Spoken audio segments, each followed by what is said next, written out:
All right, and we back. Episode 10. Here we go. We made it 10 episodes at this point. Queso, my man, how we feeling after 10 episodes? Hey man, bumps and bruises, some schedule changes, some life changes, some wild summers, some amazing concerts too. But True. all in all, man, like I gotta be honest with you, I'm happy that we started this, and I'm happy that we've continued this because it would have been very easy just to been like, meh, Yeah, let's do this whenever we can, or yeah. like we're not getting the viewership we want to, it's not worth it anymore. But gotta put the bootstraps back on. How about you, Vic? Yeah, no. I mean, I've been good.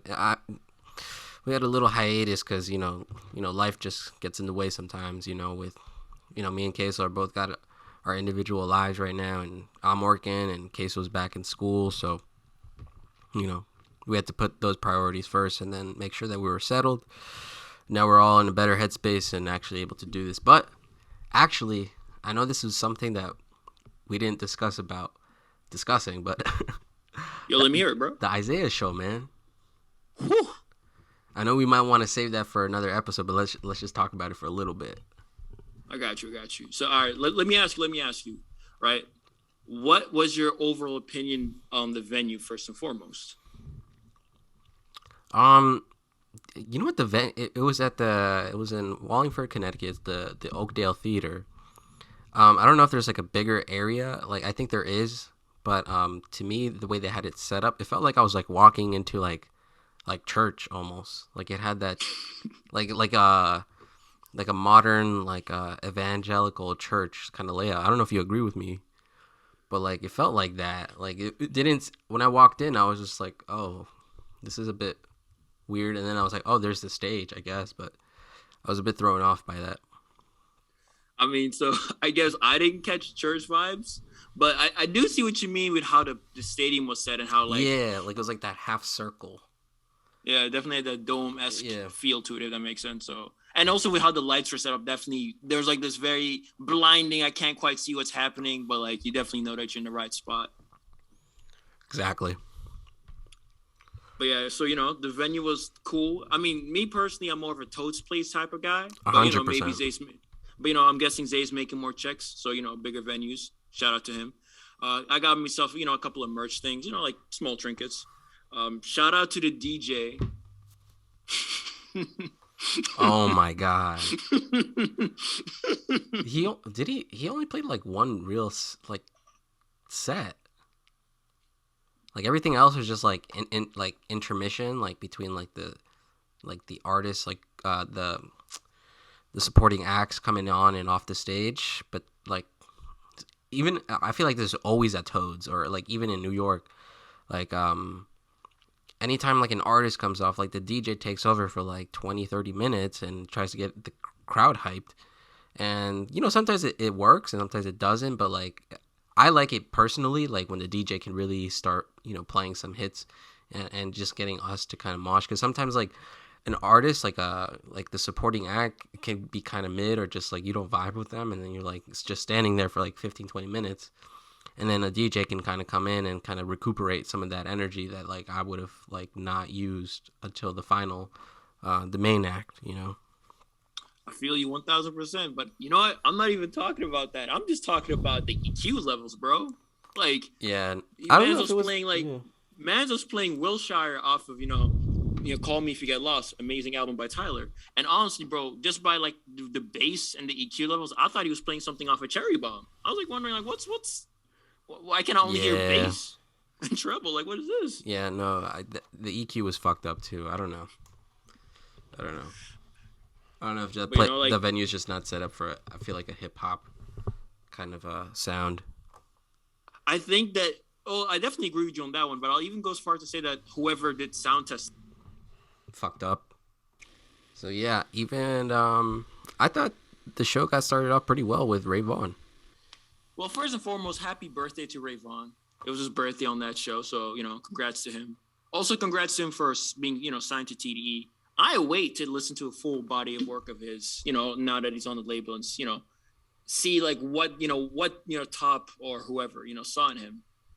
His performance was honestly quite energetic. And some of the songs I actually did hear them after like the 3-track EP he dropped when he was signed. Having listening to them in a live setting was really cool. But man, that rapper ego though, I don't know, man. That rubbed me. That rubbed from the crowd. I'm like, bro, who are you? You don't have that type of clout. Like, relax. Keep that on the low. I mean, yeah, it was a bit awkward in that way. I mean, I was indifferent about it, I guess. Like, I didn't really care. But yeah, no, it was a bit awkward when he was trying to holler at a girl and she was like right next to her boyfriend, right?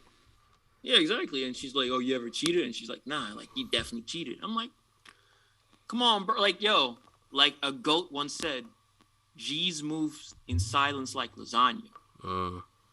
So I gotta say on that one. Yeah. But yo, shout out to Childish Major though. Yeah, he really set the tone for the rest of the show, I think. I mean, I might have listened to like him as a feature, or I might have listened to like a song of his before, but I don't know. I really liked his energy throughout that show, throughout his performance. So yeah, I was definitely a fan of his after that. Yeah, no, for real. Like, I think that I've heard the name float around like here and there from some of the rappers I listened to. In fact, I think he was on the Dreamville 3 tape, Revenge of the Dreamers. Mm-hmm. As a producer, as a rapper, I don't quite remember. So like, I definitely have like heard the name before, but seeing him perform his music live, it honestly was, was quite a vibe. And honestly, like, it made me want to check out some of his own like personal projects after the show. So I think as an opening act, you did, a really good job for me to want to check out your music after the show, if you know what I mean. Yeah. And then Isaiah I'd like came to say out. I remember any songs, but I don't remember it, unfortunately. But nah. Fuck all that noise. The acts did their thing. The DJ tried to set up the vibe, but you know why we're here, for the Big Sonny or the Lil Sonny. Lil Sonny. I mean, we saw him for the Sun's Tirade tour 5 years ago, whenever that was. And it was basically like it was the same concert, but with the House is Burning songs. Just that whole energy. Like, he has a lot of like vibey songs, mellow songs, but he can still find a way to like manage to get us all turned up for like a song like Ronnie Drake, or Dress Like Rappers or some shit like that. I know he didn't play that, but I'm just trying to set up the whole like scenario of that whole concert. I got you. Trying to set up an analogy. Yeah. I respect it.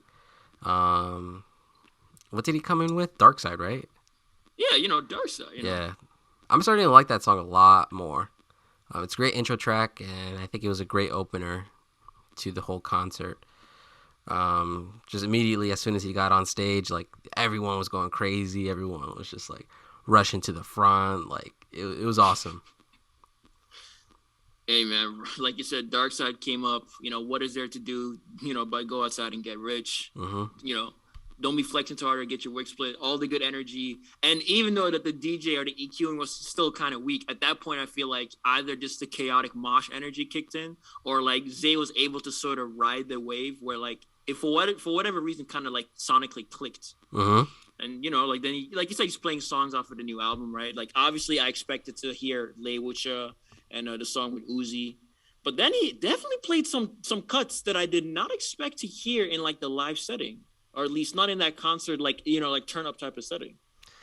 Yeah, to me, the surprising part was the DJ had that, he had like, he was either like looping it at the beginning, like how the song comes in, but like Heavenly Father, like, I was not expecting that song at all to be played, because he didn't even play it in the Sun's Tirade tour, but he brought it out this time, and I was like it's a very emotional song, but at the same time, like, that's like, everyone should know that song, and I think everyone kind of started like just reciting the lyrics, and it was just a great time.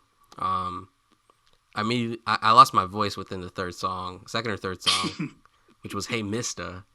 Oh my god, dude! Ugh, So good. Just mosh energy. And you're just like, you don't even give a fuck. Like, I didn't even like, I know, live in the moment, whatever, but I like to record shit to have it on my phone so I can like re-experience those moments when I'm like, how was that concert? I didn't even get anything from Hey Mister because as soon as that beat dropped, I just got to the front and I just got into a mosh. I got my lip busted open a little bit, caught an elbow to the face, but it was worth it. Man, Hey Mister, bro. Yeah, no, like once he played Hey Mister, I was like, all right, we're solidified. Then obviously he played my favorite song by him off of, Sylvia Demo, R.I.P. Kevin Miller. Mm-hmm. I lost my shit. Then he was playing songs off of Sunny, right? I expected to hear Free Lunch and maybe For the Squad, but I even played like other songs off of there that, considering it's the new albums, like the album cycle. He played I didn't expect to hear What's Wrong? Running in circles. Whew. And then he played Park too, right? He did, yeah, he definitely played Park, and I also think he played Birthday. I got 2 cigarettes in my last name. Hey man, I don't wanna go. As someone who enjoys Isaiah Rashad and his new album, that concert gave me everything that I needed and so much more. He came out for one more song too. He did. He was like, man, I'm done. Yeah, I mean, like, yeah, he kind of like was like, I'm out of here. I'm like, whoa, like, I mean, like, I thought that was a good concert from us, the audience. Like, I thought we were feeding his energy that whole show. I mean, I guess like it was very tiring for him, but he was like, he just like dipped like quick, and then we were like, one more song. What did he play? Find a Topic, right? No, he didn't. No, he didn't play Find a Topic. Or Titty and Dollar.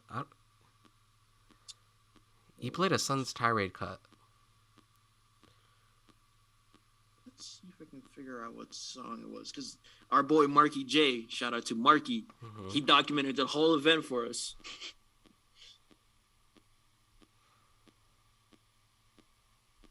I feel like it was Find a Topic.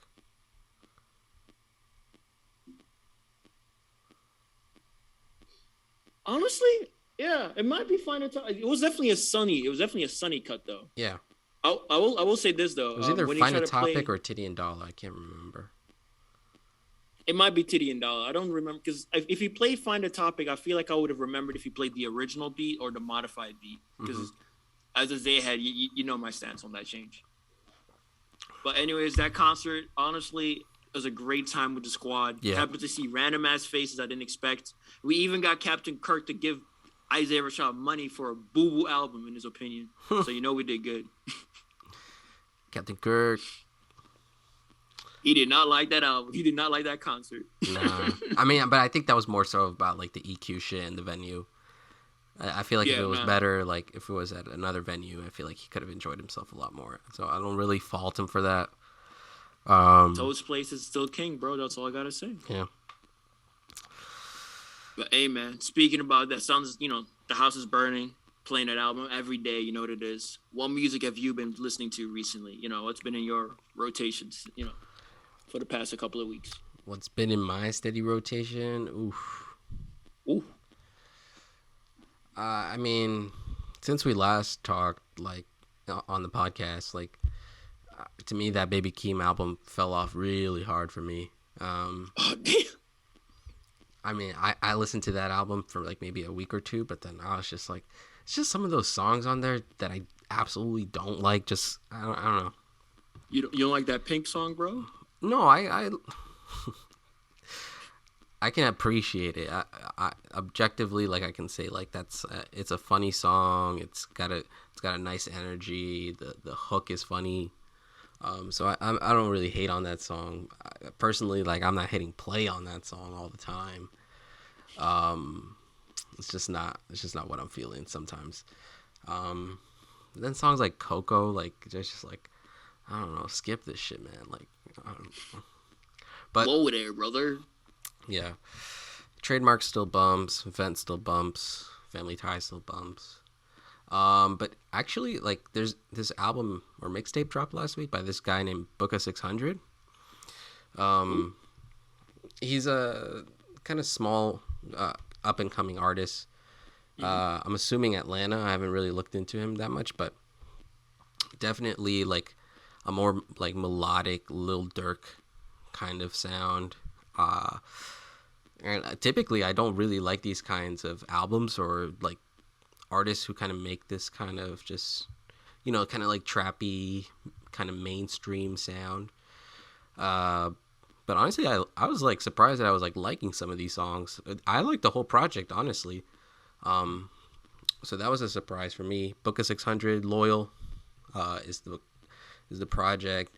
I've been stuck inside my basement, so now I'm becoming a JPEGMAFIA fan. Is that the only reason? Depression too. I mean, I was talking about the Shine, but okay, whatever. Yeah. Yeah, we both got similar hairlines, and he has a bald anthem. I respect him for that, And the song is called Bald. And Denzel Curry's on the remix. That song is fire. So I've been listening to Veteran. I like that album a whole lot. All My Heroes Are Cornballs. I'm still getting into that one. Yeah. What else? Been revisiting some of the albums from Playboi Carti, Whole Lotta Red. I actually started to kind of come around to it a lot more than I initially did. Like Go to the Moon, Rockstar Made. Initially I didn't really like those songs, but like I have to now because I feel like it's just great energy, just mosh and shit. Like I was just like, I think I like my expectations for Whole Lotta Red were just like way too high. So were they to the moon? They were to the moon. What else? I feel like that's pretty much it in terms of hip hop. Yeah, how about you, man? So, obviously, the usual suspects like, Isaiah, Mac Miller. I've been actually recently going back to Donald Glover or Childish Gambino, believe it or not. Like listening to because of the internet tape. Oh yeah, it's fire. Yo, like that Classic. Production, like, whew. Man, that production hitting different, man. Yeah. And also shout out to, Awaken My Love. That final song, Stand Tall. Bro, like so good. That song just makes me want to like become a better human or something. Like that's the inspirational track I need to hear. Yeah. I've also, been going back to listening to some Jay Electronica, listening to A Written Testimony. Whew. Hey man. No, I forgot about that album, but like, yeah, no, I always thought that album was quality. I'm glad that album got nominated for a Grammy. Personally, I felt like it deserved a Grammy over Nas's one, but that's just because. Really? I don't. Yeah. I mean, oh yeah, you're not really that big a fan of Nas, I guess. Yeah, yeah. Like no, like all respect to him, all respect to the guy. He definitely changed the game forever, but sonically or the tonalities, I feel that Jay Electronic or Jay-Z is just a little bit more interesting to listen to. Yeah. Not that it matters, but like I think it was Nas's first Grammy. It was. But it was his first, like for album at least. Yeah. It would have been crazy if like the fucking Jay Electronica got the Grammy before Nas. It would be prophetic. That's what I'll say. It would be prophetic. Oh no. I think. But anyways, anyways, you got that, and then also a little bit off of hip hop. There's this little band, I think you might know them. Mile High Club. They dropped an album recently. Oh, what do you mean? I showed you that album. You're like, you might know them. I'm like, yes, dude. I showed you the album. Damn, bro, you trying to sum me on the pod like this? But yeah, their latest album. Yeah. Oof. Woo! So good. So good. It's the whole vibe, man. And I have to give props to Run the Jewels 4.5. I did not expect a remix album. Low key, I was expecting like Meow the Jewels Part 2 or maybe Dog the Jewels Part 1, whatever. But instead they just, gave us Run the Jewels 4 with some different beats and random guest verses. And I gotta say, it was just like icing on the top for what I thought was an amazing fourth effort by, Killer Mike and LP. Which were your favorite bonus tracks on there? Bruh. I mean, off the top, just like off the top, Ooh La La remix featuring Tunechi, excuse me, Lil Wayne, excuse me, the GOAT. I agree. Goodness. The Mario reference, the Mario Shroom reference, just had me chuckling to myself because he was going in, but like they were just like silly bars, but they were going in. I know exactly what you mean. Like there was just like a youthful, playful energy towards him, and mind you, like the man's like like in his like some would say post his prime, right? Like, but like the fact that he was able to conjure up that energy, it was just like what? Like he still wants to be playful with the bars. He still is like willing to like bust out a verse, and that was amazing. And obviously you got some like interesting remixes. For instance, the song Look at Your Slave Masters, the one with Pharrell. I just like the beat change. It gives it a nice groovy feel. Honestly, man, like Run the Jewels can do no wrong in my eyes. But talking about Tunechi though, did you happen to know that he just randomly had like an album?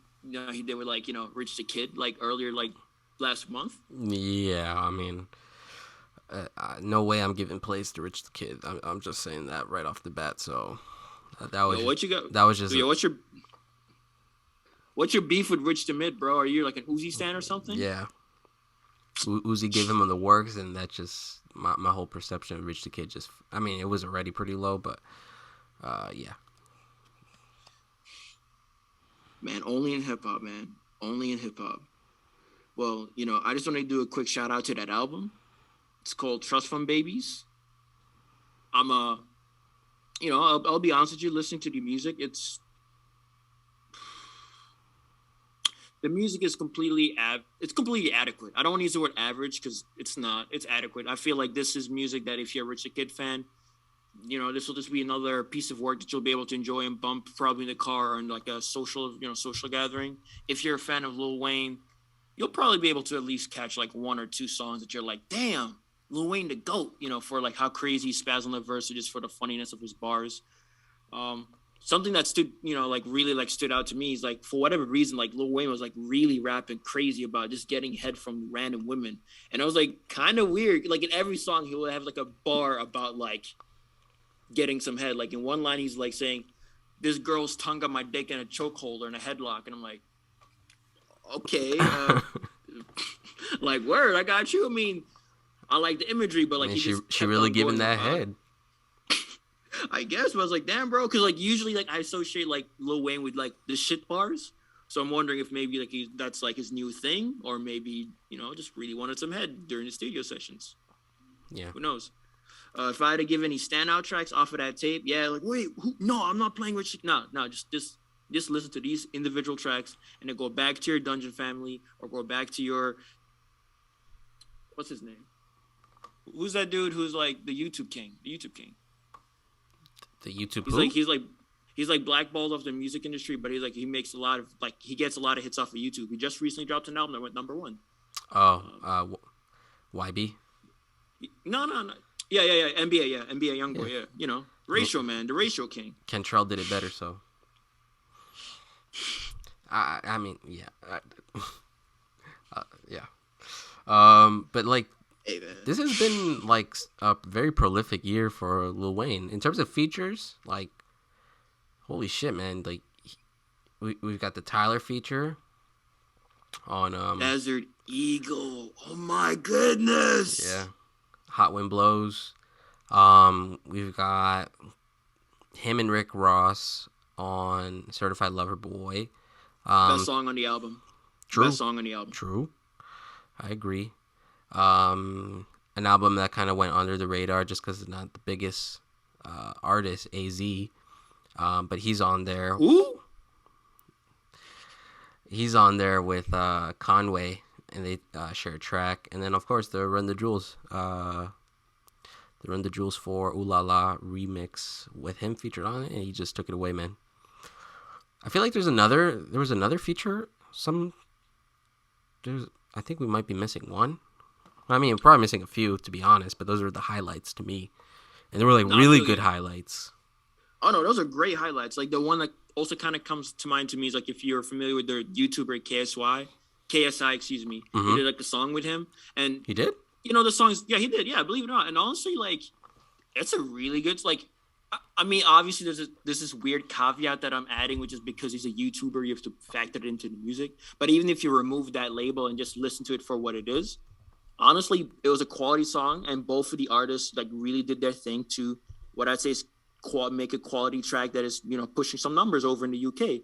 And I got to say shout out to Lil Tunechi for being able to work with artists from all over, right, from the biggest stars to people who you'd not typically think would make music. Just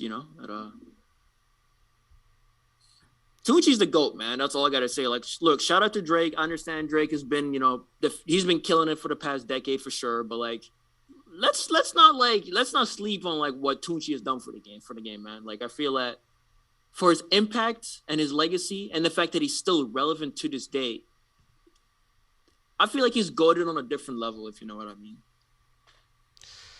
No, like the fact that he's still relevant and like even up and come like artists that are hot now are still like recognizing that he can still rap and provide quality features. Like I think that just goes to show like really like how big of an artist he really is.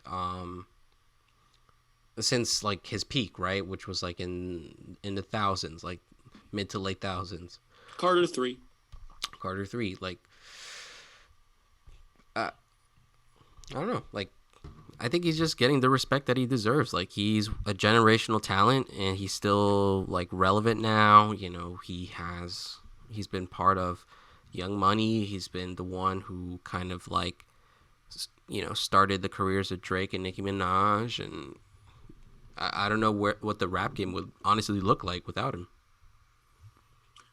See, it's just crazy. Like, Lil Wayne really has like reinvented himself a bunch of times, because even before the Young Money days, he used to be part of the Hot Boys. And while I'm not as well versed in the Southern rap as some our Atlanta boys would be, at least when I listen to like some of the albums that like my Southern friends tell me, yo, you gotta listen to this, I can understand why Tunechi was like one of those artists or spitters that people like kept an eye on. And like you said, his influence is just amazing. I mean, the Little moniker, like, let's keep it a buck. I'm not saying that Lil Wayne is the first guy to do it. I'm not saying that whatsoever, but I would say he's the guy that made all the other SoundCloud rappers in such a forthright, adopt the Lil moniker. And then even like guys who maybe you would say are quote unquote lyrical, right? Like a Kendrick Lamar. When you like listen to some of the earlier works, like from like the Kendrick Lamar EP, the one that came out in like was a 07, 08. Like, you can clearly hear like the Lil Wayne influence that this man had. And also, like, then again, like a quick shout out to Lil Wayne when he helped out J-Rock with that feature. Yeah. Didn't Kendrick have like a Millie like remix? And I think even Schoolboy was on it. Yep, Schoolboy and Kenny had a Millie remix. Yeah. And that's not the good old days, but that's definitely the hungry days. You could feel the hunger. Mm-hmm. Hey, man, I just wanted to give Lil Wayne a quick shout out. Generationally defining artist. He's changed the game forever. Yeah. He gave birth to Young Thugger. He gave birth to Uzi. He gave birth to Trippie Redd. He gave birth to Kenny. He gave birth to so many other great and amazing artists. And I just like the fact that he's always willing to work with whoever. Now, I don't know if they have to cut the check or whatever, but I respect the fact that he's still in the game to this day, and it seems that he's sort of like hitting a second stride, if that makes sense. Like, it seems like he's almost like entering he's a second. He's still relevant, prime. And I mean, I mentioned this before. Like, I didn't really get into hip hop like until like realistically. You got your heart broken. I got you. Like 2012, 2013. Like really into hip hop, but like even like when I was in 3rd, 4th grade. Elementary school, like I still remember like how big Lil Wayne was back then because of the Carter 3. Like A Milli was like the hottest song like of all time back then. And to me, like I did enjoy some of the songs on there. But to me, like what really killed I feel like something that really killed his whole peak was that Rebirth album. But honestly, like let me just talk about that album for a little bit. it was just such a left turn and in a bad way too, because it was just like this rock influence, and he's like playing guitar now, and I was looking at this dude, I was like, it was so bad, dude. Like no one fucked with that album, no one fucked with those songs. Everyone was clowning on him. I feel like it, at least back in middle school. I don't know, man. Like that to me was like, might have been like the potential nail in the coffin, because it wasn't at the end of it all, because he's still relevant now. He's still putting in work. But to me, like, that whole album was just so bad. You're talking about the rock album, right? Yeah, Rebirth. See, I don't even know the name, like but Prom Queen. I remember the Prom Queen music video, and just terrible. You know, it's funny. So we got some folks on Young Money who literally cannot drop their album, but Lil Wayne was able to just drop a rock album just because. Mm-hmm. I'll say I've listened to probably like 2 to 4 tracks of that album and then promptly shut it down and just listen to something else. Because now I listened to the album in retrospect, right? Like after it's all said and done. I didn't view this as a blemish on his career as much as just in a form of artistic expression, because, you know, allow the artists to, like, you know, let their wings fly, and if they want to drop a rock album, so what? Now, obviously, like you mentioned. So Speeding Bullet to Heaven is you think that's a good artistic endeavor? First and foremost, I don't even like Kid Cudi, so like don't even start there, bro. Okay, so that you have, when you say shit like that, then you have to consider an album like that, which was one of the worst albums of all time. Bro, I don't like Kid Cudi, so whatever he drops, I don't like it. Period. I mean, except for Kissy Goes to Flames. An argument can't just apply to one individual, you know. Look, bro. But to me, hold on. The good thing about Rebirth, if there's one silver lining to that, is because he did that, because he went out on a limb back in 2009. I don't know how much of that might have influenced kind of like this whole emo rap kind of scene that's going on now. And how people like Trippie Redd, Lil Uzi, kind of use their influence from some of the. I'm not saying like it's directly like influenced their takes on implementing like some rock elements into rap now or into trap. But if you look at that album, like Lil Wayne really did it first. I mean, in a terrible way, but the fact that he did it back in 2009 is like kind of crazy. Well, first and foremost, talking about, you know, Kid Cudi. I don't actually hate Kid Cudi fans. You can put the pitchforks down. Don't find my IP address. I don't need all the smoke.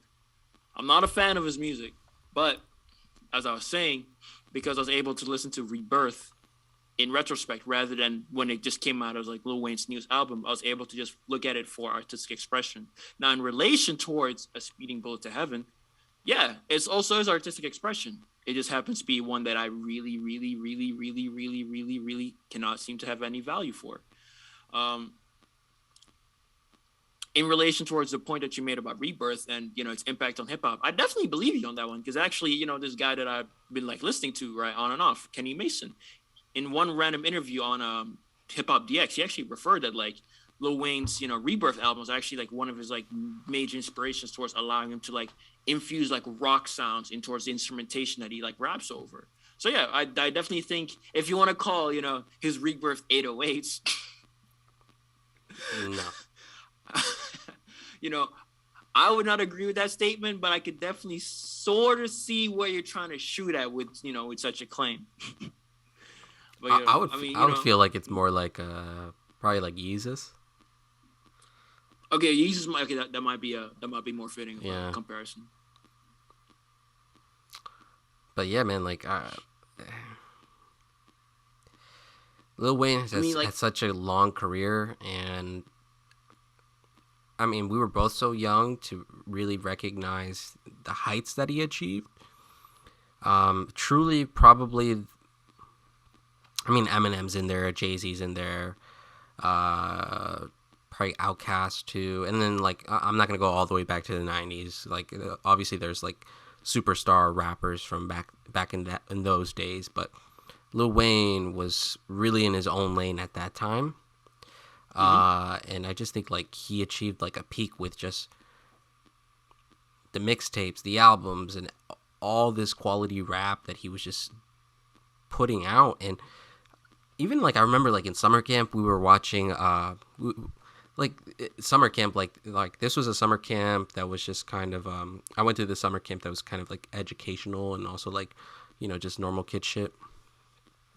So I remember like watching like one of the counselors like showed us the Lil Wayne documentary. I forget what it was called, but basically the dude just raps off the top of his head, like never writes anything down. Like I don't know, that shit was like amazing to me back then. Like even like someone who wasn't a big fan of rap could kind of appreciate that. Like even in my small like 13-year-old mind, I was just like, whoa, this is cool. But yeah, like I don't think I think we're so far removed from that era, we kind of forget like how huge he was at one time. How he was really like the it star of hip hop. He was a feature. He was a feature, not even feature killer. He would remix your song and make that song his song. Like that's crazy. Yeah. Like in fact, talking about that, like he really was like not a pioneer, but he really was a trendsetter for like the mixtape wave when he would just flood the streets with just free music as, you know, to maintain the hype. It's really amazing. Like for me, again, right, since my introduction to hip hop is definitely like more towards like 2012, 2013, the sort of era where you could arguably say Lil Wayne fell off. I remember he dropped a couple of mixtapes that I don't think were sonically bad, but I didn't see like the GOAT status by none of them. But then I remember he dropped Dedicated 6. And maybe it's because at that time I was a little bit more like entrenched in hip hop because I knew the songs he was remixing or whatever the case may be. But I just remember hearing the way he's rapping and just making these songs that I already knew pre-existed and making them, again, taking over them, like making these songs his. And I was like, wow, this dude really is something special. And then he dropped the album, right? The Carter 5, the long-awaited album, which I ended up deciding to listen to. And mind you, that album is quite a listen. Like, it's like an hour and a half, I think like an hour 40. Yeah. And I listened to it twice back to back. And I was like, oh my goodness, this is actually like this to me, as someone who, you know, wasn't like, as someone who didn't really know Lil Wayne like this, can say this is music that was worth the wait. It had the emotional punches. It definitely had the commercial sounding appeal to it, but it was done really well. It didn't feel like he sacrificed, you know, like lyrical complexities or like just wittiness with the bars for, you know, the commercial sound. And I think that's something that I think Lil Wayne really excels at, is that sort of balancing act of, you know, making pop-centric music, but still being able to either give you an interesting topic or just interesting wordplay, or even some like interesting storytelling, such as the song on Mona Lisa With Kendrick. My goodness. Yeah. My goodness. Like that. Oh. I mean, look, Kendrick's verse is amazing as always, but like Lil Wayne stole the show, and you know I feel like that doesn't happen a lot when Kendrick as a feature doesn't kill the song as a feature. It's kind of like another No More Parties, if you will. Yeah, I guess for me, like, I mean, I was around for the Carter 3, but I was so young and, like, so really not enmeshed in the hip-hop culture back then. But to me, the Carter 4 was, like, the album that really, like, I really fucked with from Lil Wayne. I just remember, like, Mega Man, Up and Away, of course, 6'7", where like, this is how, like, hard, like, Lil Wayne carried hip-hop at that point, too, still, like, 6'7", featuring Corey Guns, and everyone thought, like, Corey Guns was going to be the next Lil Wayne, and then nothing ever happened with that man's career, like, unfortunately, I have, like, no shade, but, like, everyone thought because Corey Guns was on that, like, he was going to be up next, and that never happened, but I just think that speaks to Lil Wayne's ability to carry that track, and have that track pop off to the point where everyone's like anyone who could have been featured on this song, like they're gonna eat for the rest of their life. Lil Wayne has fed a lot of people. Birdman is I'm not gonna talk. Let me not touch that. But yeah,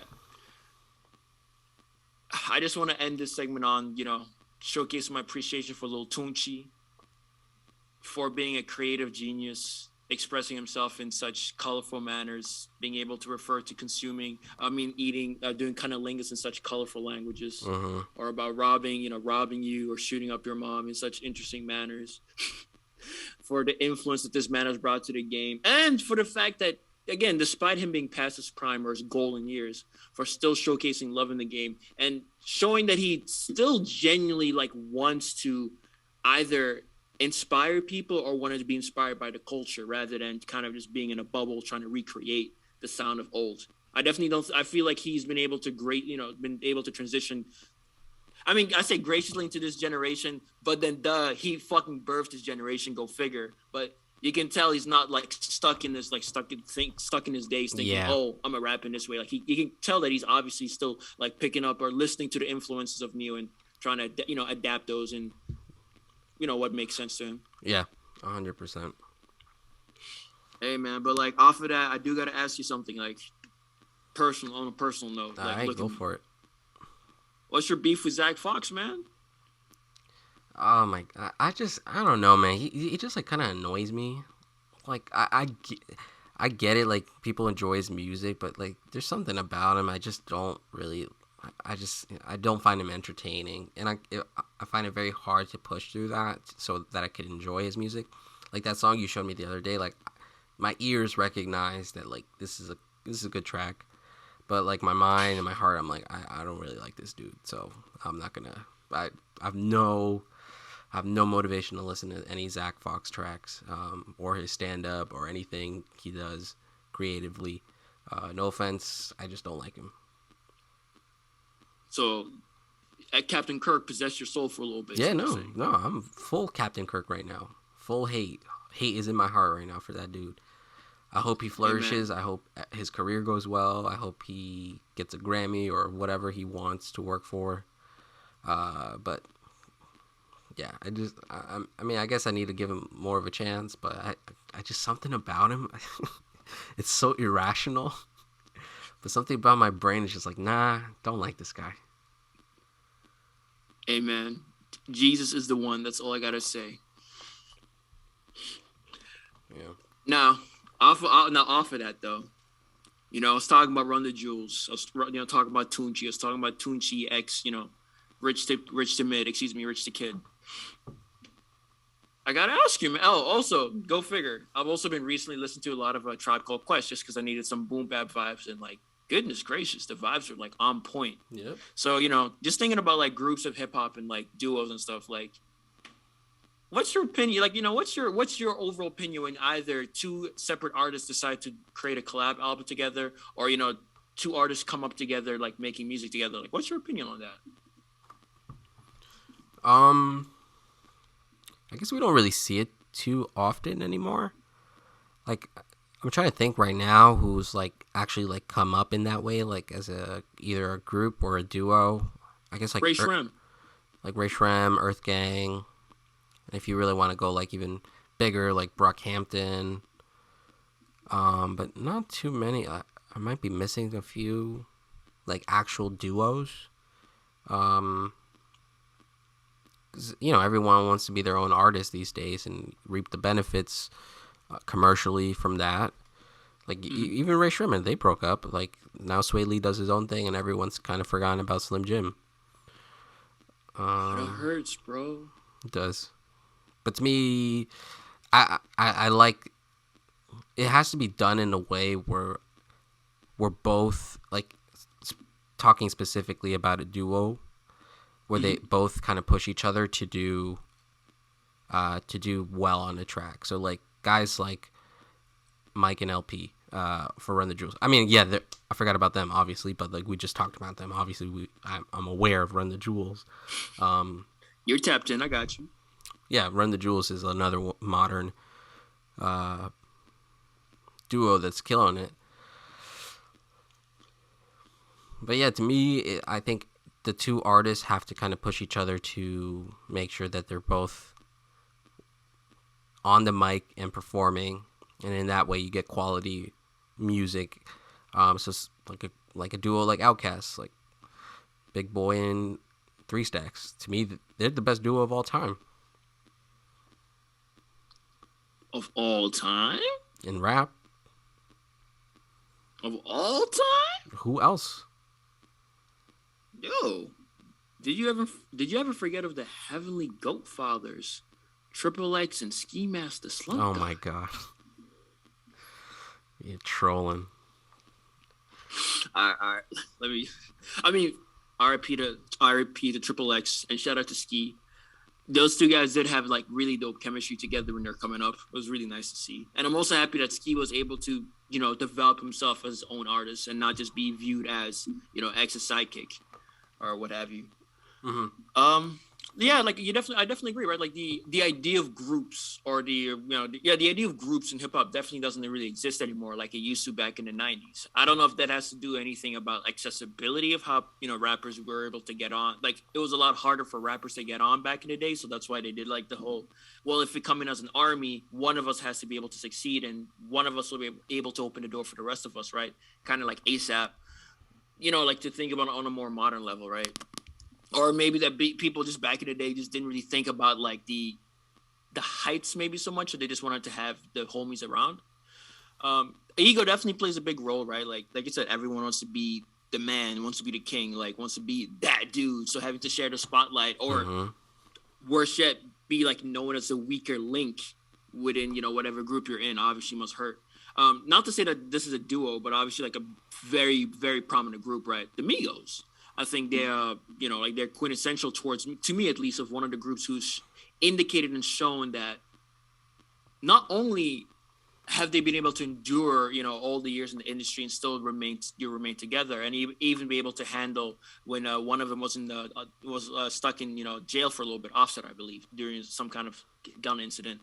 But also, and to me, this is just me speaking, seeing that the Migos collectively, to me, sound a lot better than if they individually did their own things.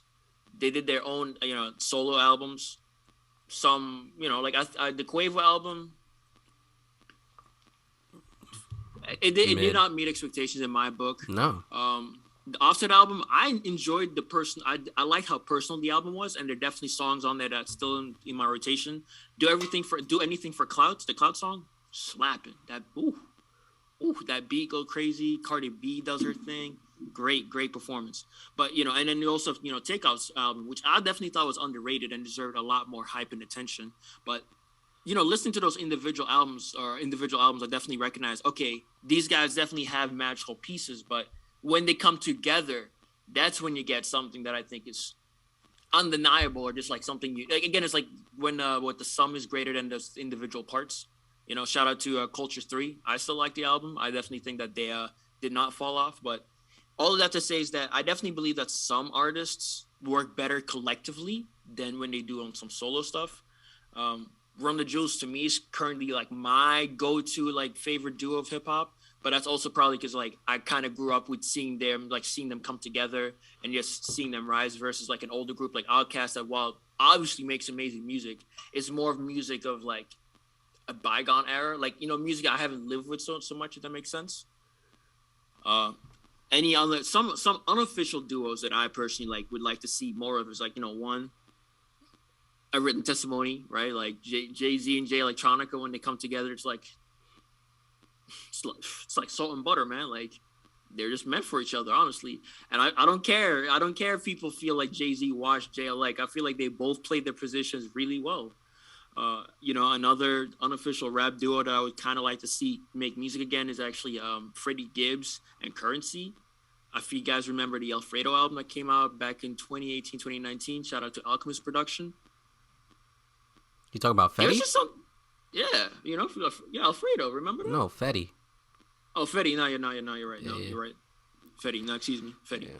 Like, there's just something about that album that I felt like, Freddie was able to give you like the fast flows, and then Currency was able to give you the chill vibes, and something mixed together with Uncle Al together. It just all came together like a phenomenal soup or whatever, what have you not. I mean, obviously we can talk about TDE all day, but like let's put that on. let's leave that for another time until Sir Kendrick drops or whatnot. Though some people would say that Kendrick and Keem might be like a killer duo right now. Range Brothers. Yeah, I feel like Kendrick would just. I don't know. I don't think Keem is anywhere near Kendrick's level. I feel like Kendrick would always steal the show. Like, I feel like Kendrick almost had to like. I don't know if this was intentional, and I enjoyed his participation in Keem's album, but like I felt like he had to dumb himself down to not overtake the whole Keem album. Because every song that Kendrick was on, I felt like all those songs, all four of those songs were some of the best songs on that album, and like Kendrick was even operating at 100. Yeah, like I guess like for me personally, like a couple people that I would like to see, like unofficial duos, probably Peggy and Denzel. Of course. Maybe Tyler and Rocky. Ooh.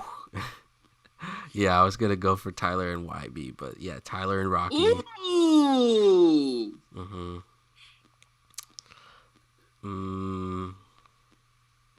Maybe that Earl Vince with Alchemist production. That'd be cool. I need that album. Yeah. Can't go out. I need that album. But yeah, like the groups aren't really a thing anymore. Even like Brockhampton, like Roadrunner was I like that album. It was a quality album. But they kind of fell off, to be honest, because I just think I can't even name like anyone outside of Kevin Abstract. I mean, I was never a big Brockhampton fan to begin with, so I don't really know the other people. So, and if they were to break up, like I don't know if they were, if all individual members would be able to have their own individual careers. And the one person who was the guy who got kicked out, Amir, and for the sexual assault allegations. Yeah.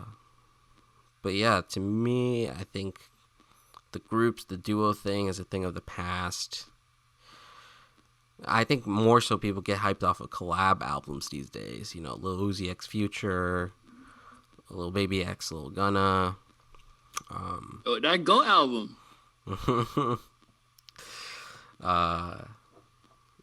And yeah, like I think, yeah, Outkast was kind of a yesteryear kind of group, but those albums still hold up. I still think like Southern Playalistic Cadillac Music it's my favorite Outkast album, to be honest. I know Stankonia, Aquemini, ATLiens, like everyone considers. Yeah, I was gonna say, bro, like what you talking about? ATL exists. No, like continue. I recognize those albums are like significantly better in terms of quality, but Southern Playalistic has this, I don't know, like just kind of this laid back, and there's still bars on there, and there's a mainstream accessible quality to it.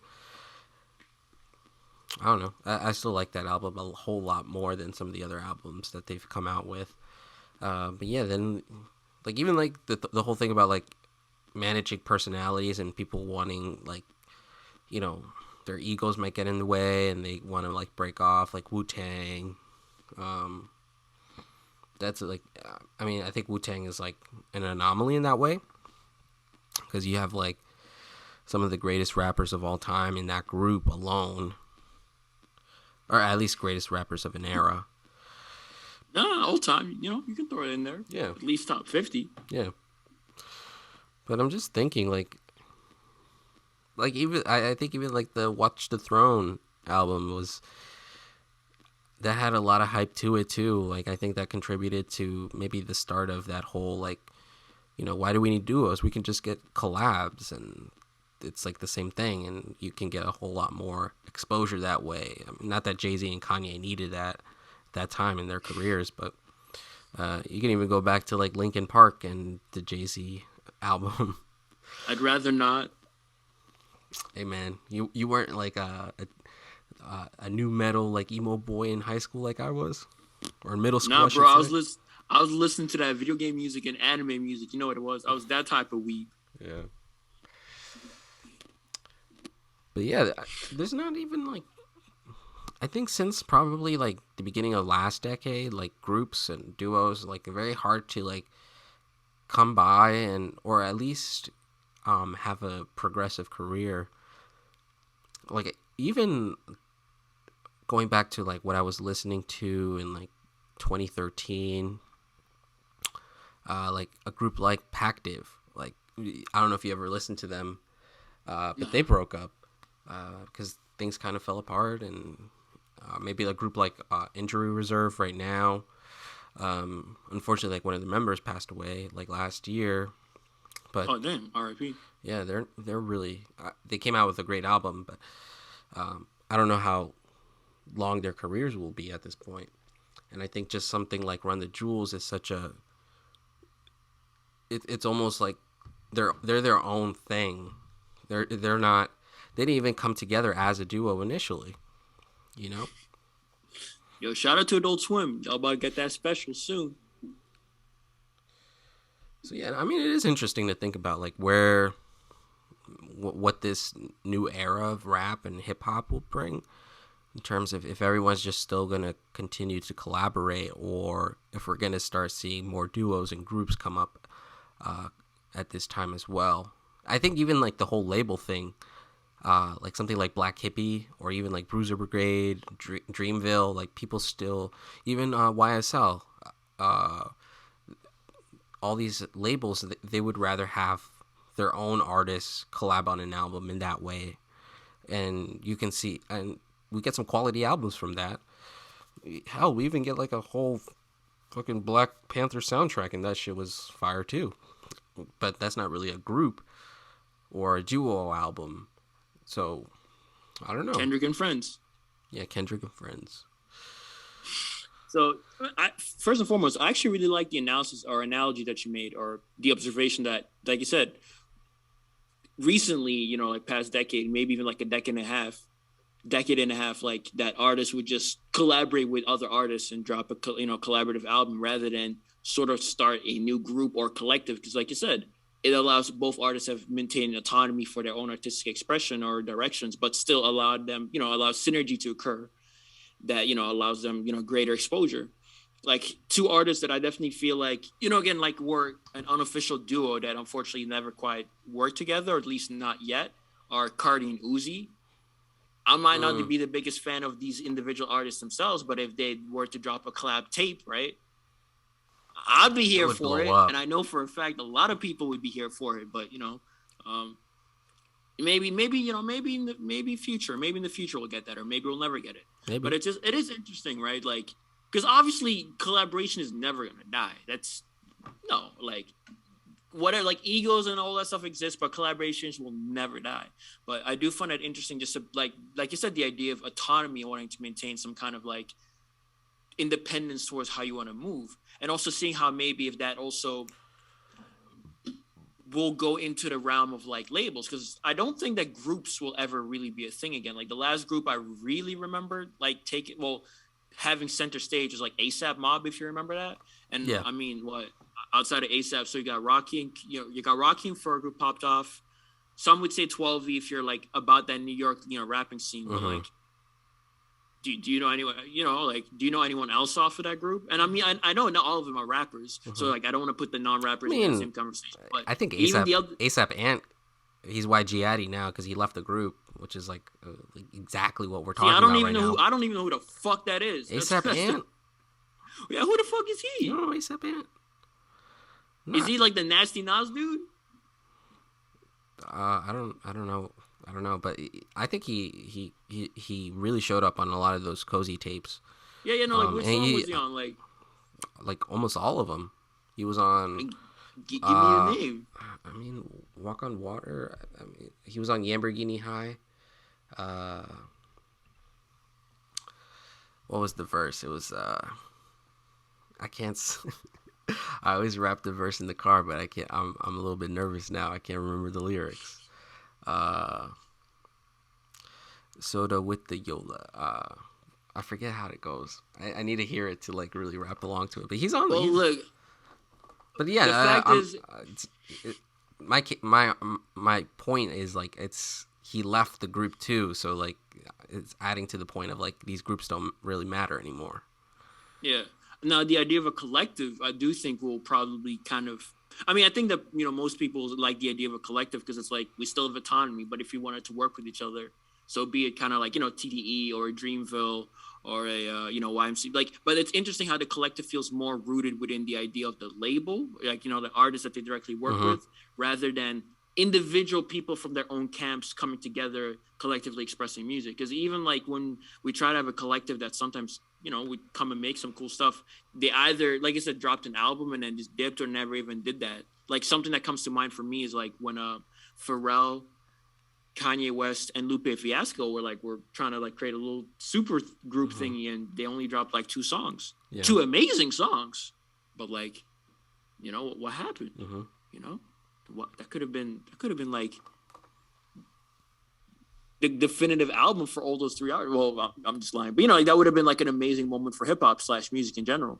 And I guess I find it unfortunate that groups, for whatever reason, don't have like an infinite lifespan, but maybe just speaks towards the nature of humanity of needing to change. I don't think that artists are going to stop collaborating just because collaboration is kind of the nature of music. It's, it's what makes music interesting, fun, and engaging. I would like to see if maybe collaboration albums will be held as in such a high as a regard as they used to, or if people now not think about it as much. So, for instance, do you remember when Drake and Future were collaborating? What a Time to Be Alive? Yeah. I don't know if you remember, but like when the album initially came out, it was kind of not a letdown, but people felt like it felt like a project done in a week or like in 2 weeks. Like it felt like an afterthought, if that makes sense, right? No. But now, like, what? No, you don't remember that? No, people were hyped. I was hyped off that album. People loved that album. What are you talking about? I mean, did the album have like hits? For sure it did, but like holistically from top to bottom, you telling me that people are like, yeah, no, this is a quality piece of music right here. I mean, I don't see what's wrong with that argument.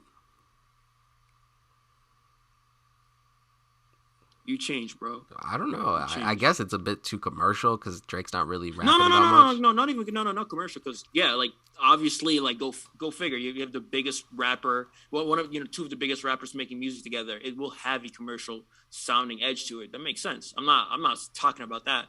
I'm talking about the quality of the music that was present on that tape from top to bottom, not individual tracks. I'm just talking from like start to finish. That album to me, and a lot of people that I at least was conversing with at the time, and maybe the internet's where I be surfing, felt that the album felt put together and like, felt like a patch job. Like, oh, here, I'm going to throw in a verse here. I'm going to throw a verse there, yada, yada, yada. Here's an album. Let's feed it to the fans. Like a commercial mixtape, if you will, rather than a body of work that they collectively sat down together and spent, quote unquote, an appropriate amount of time in the studio. But my point was to say is that nowadays, when 2 artists do make a collab tape, in fact, you mentioned it, Future and Uzi, that seems to be like the go-to standard where they will just kind of throw verses at each, like maybe they'll each have the individual unfinished songs. They'll ask the other artists to like do a verse on it, and then they check, pick the best songs and then blank. You have like a all-time best hits album rather than maybe like a collective piece of work that feels cohesive from start to finish, or at least something that feels quote unquote purposefully driven. I would like to say a written testimony, but even I can sort of sometimes say that maybe a written testimony had Jay-Z on there because Jay Elect didn't want to finish his verses, or was like, I'm done writing for now. It's just interesting sometimes. Yeah, true. I mean, yeah. I do want to give a shout out to a couple of the best duos of all time. Macklemore and Ryan Lewis. No, I'm kidding. Yo, the heist though. The heist. But yeah, like Clips. Yeah. Clips, Black Star. Woo! I guess the Neptunes. I'll give you that. Yeah. And our favorite Kids See Ghosts. I'll give you that too. Yeah. I mean, yeah. Kids there's more of a collab, I guess, but not strictly. Yeah, no, but like, yeah, because if they drop another one, like, they're they solidified in my book. They are. I guess they are a duo because their moniker is Kids See Ghosts. I think that show. What is Santa bringing? Whoa. No. But yeah, it'd be cool to see like another like super group come up like that. Not Brockhampton. They kind of came and went. But yeah, I don't know. I don't really know if it's possible or if we really need it. I kind of like the whole label pushing forth collab albums in that way. I like the collaborations that certain artists do.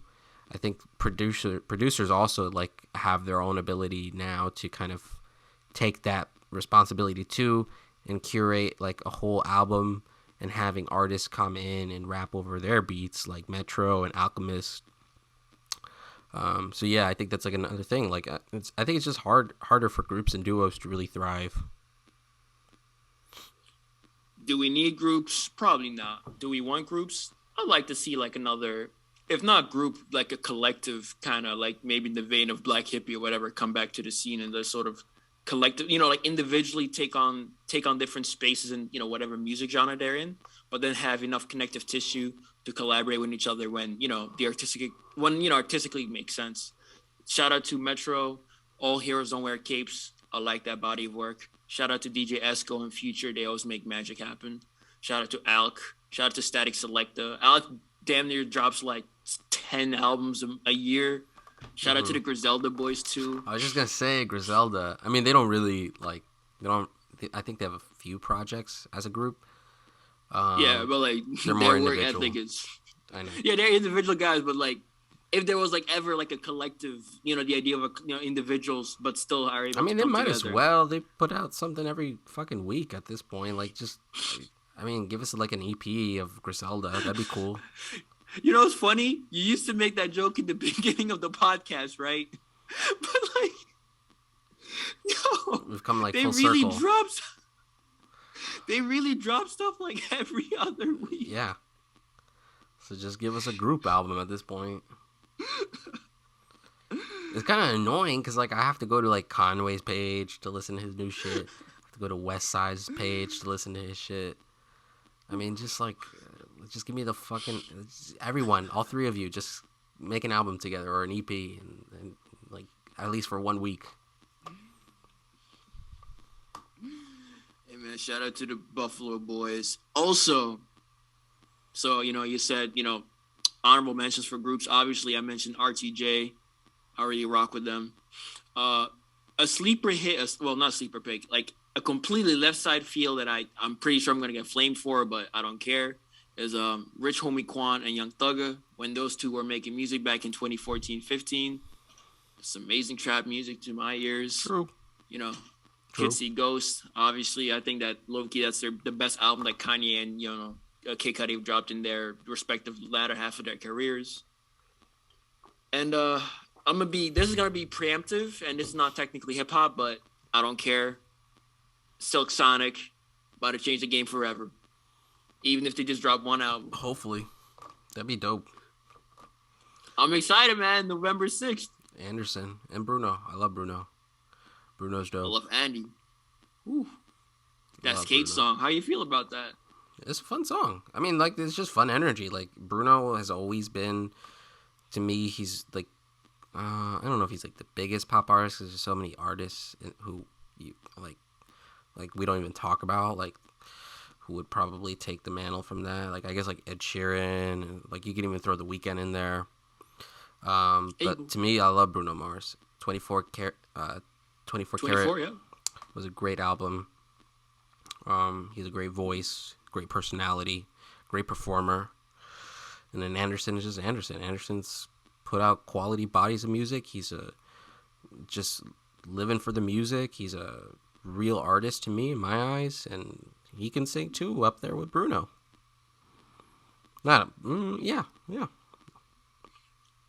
Agreed. I think Bruno Mars has an amazing voice, and like you said, that 20K album to me really showed like, all right, he's a student of the game. Yeah. And Anderson, like ever since Malibu, when I like hopped in the wave, and shout out to No Worries too. Like, yeah, the man has soul in his like you know what I mean when I say he has soul in his voice. Like, you can just tell. You can tell the man has experienced stuff, but also that he's really dedicated to just the craft. And seeing those two masters in their own elements coming together, and first dropping such a great song, Leave the Door Open, which definitely increased the birth population rate or sold a bunch of condoms. I don't know, whichever it may be. Then you got the skate joint, which was just a summer bopper, and now we're gonna have a full album. Oof. Amen. Yeah, I want at least 10 tracks. I want at least 10 tracks. See, that's the 24K was like 7 or 8. That's what I'm missing, though. You see how excited I am for both of these artists collectively to work on a piece of music and release it. Mm-hmm. That's the energy I want hip hop or music in general, but in this case, hip hop to like sort of recreate. Like they don't have to stick together, but like, yeah, I'm genuinely excited for this body of work because of their individual collective talents. True. And I feel like right now, the collaborative works that we are receiving feel a little bit more like lazily put together than like really thought out. But you know, let's see what 2022 will have for us. I heard down the pipelines that this new artist coming out from like the, you know, tri-state area. His name is Sai Baba. I've heard some flame stuff from him so far, but like, yeah, like I heard like he, you know, I heard did he touch down? Did he touch down back in the States? Because I know he was away in Europe finding his soul and. Yeah, no, he had to come back, you know, because like, Europe was like, hey, bro, like. Can only stay for so long unless you're about to impregnate one of our women. And he's like, nah, I don't got baby daddy money like that right now. So, you know, he's chilling. But, hey, man, episode 10, we about to come back to it on a steadier rotation than ever. We got plans in the works for y'all. Got some more fans. I met a couple of fans in person. It's fun and cool. I hope you guys enjoyed the pod. We're going to be on more platforms. We're going to do more video content. You might even see our faces one of these days. True. But or yeah, not. Maybe, I don't know. We'll see. You know, no promises. We're milking this, so. But hey, man, we out here. Steady rotation, episode 10. Catch us again next week. And we out. Peace.